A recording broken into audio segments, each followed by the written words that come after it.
தமிழகத்தில் பற்றாக்குறையாக இருப்பது மின்சாரம் மட்டுமல்ல, தமிழும் தான். பழகு தமிழில் பேசும் இளம் தலைமுறையினரையே பார்ப்பது அரிதாகி வரும் இன்றைய சூழலில் அழகு தமிழில் பேசுவோரையும் பாடுவோரையும் தேடித்தான் கண்டுபிடிக்க வேண்டியிருக்கிறது. இந்த குறையை போக்குவதற்காக திரு ராமசாமி நினைவு பல்கலைக்கழகமும் தெய்வ தமிழ் அறக்கட்டளையும் இணைந்து ஒரு புதிய முயற்சியை மேற்கொண்டிருக்கின்றனர். எடுத்த எடுப்பிலேயே பெருத்த வெற்றியை பெற்றிருக்கும் அந்த முயற்சி செங்கமலத்திரை சிந்தையின் ஆற்றி அங்கையின் இந்திட ஆண்டகை கொண்டேம் மங்கள. இப்பல்கலைக்கழகத்தின் சார்பில் தமிழ் பேராயம் என்ற அமைப்பும் அதன் ஒரு பகுதியாக தமிழ் சமய கல்வித்துறையும் உருவாக்கப்பட்டிருக்கின்றன.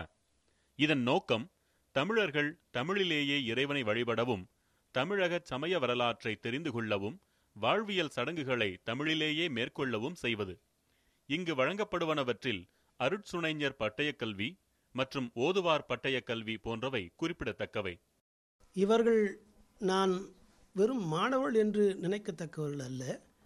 இவர்கள்தான் தமிழ் வழிபாட்டினை வரும் தலைமுறைக்கு எடுத்து செல்ல இருக்கிற தமிழ் தூதுவர்களாக நான் கொள்ளுகிறேன்.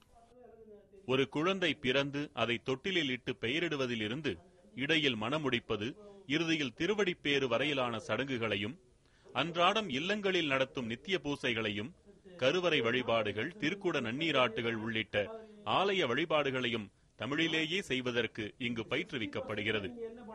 நான் சாஃப்ட்வேர் இன்ஜினியராக ஒர்க் பண்ணிட்டு இருக்கேன்.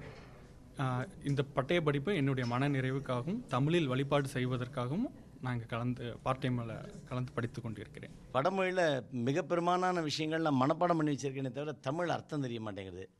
அர்த்தம் தெரியாத ஒரு மொழியில் நம்ம இறைவனை கும்பிடும்போது நமக்கும் இறைவனுக்குள்ள தூரத்தை ஜாஸ்தியாக குறைய மாட்டேங்கிறது. இந்த பயிற்சி மூலமாக நான் டெய்லி வீட்டில் பூஜையெல்லாம் தமிழில் பண்ணும்போது எனக்கு ஒரு திருப்தி கிடைக்குது. கடவுளோடு நம்ம நேரடியாக தொடர்பு கொள்கிறோன்ற ஒரு ஆத்ம திருப்தி இருக்குது. தமிழ் ஆர்வம் மிகுதியால் இந்த தமிழ் கற்றுக்கொள்ள வேண்டும் என்பது என்னுடைய குருநாதர் சக்திவேல் முருகன் அவர்களோட மூலமாக தமிழை மேலும் மேலும் சிறந்த அளவு கற்றுக்கொள்ள வேண்டும் என்பதற்காக இந்த பயிற்சியில் சேர்ந்து ஐஏஎஸ் ஆகலாம், ஐபிஎஸ் ஆகலாம், கலெக்டர் ஆகலாம், ஆனால் அர்ச்சகர் ஆக முடியும் அந்த காலத்தில். அதனால் அந்த அர்ச்சகர் ஆகுவதற்காக நான் படிச்சிருக்கேன். இதை வாழ்க்கை பாட்டிற்கான படிப்பாகவும் எடுத்துக்கொள்ளலாம் என்கிறார் இப்பல்கலைக்கழகத்தின் துணைவேந்தர்.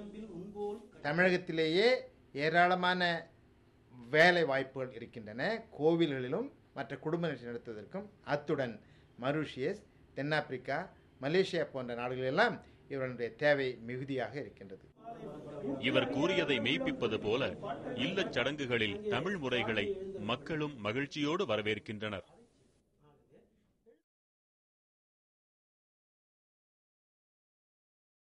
தமிழ் முறைப்படி செய்கிறதுனால வரவங்களுக்கும் நல்லா புரியுது, மகிழ்ச்சியாக கேட்குறாங்க. சின்ன குழந்தைகளுக்கும் புரியுது, எங்களுக்கும் புரியுது. எல்லாரும் உட்காந்து நல்லா கவனித்து கேட்குறாங்க.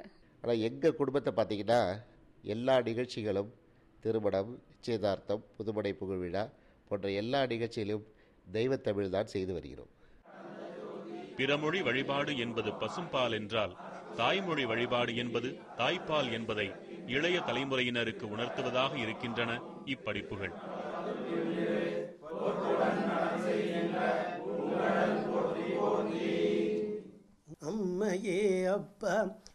அனைவருக்கும் புரியும்படியான சடங்குகள், இளைய தலைமுறையினருக்கு ஒரு நல்ல வேலை வாய்ப்பு, இனிய தமிழை பாடி பரப்ப மிகச்சிறந்த வாய்ப்பு என்று பல நல்ல கூறுகளை கொண்ட இந்த புதிய முயற்சிக்கு புதிய தலைமுறையின் வாழ்த்துக்களும் சேரும். ஒளிப்பதிவாளர் திவ்யனுடன் புதிய தலைமுறை செய்திகளுக்காக வேங்கட பிரகாஷ்.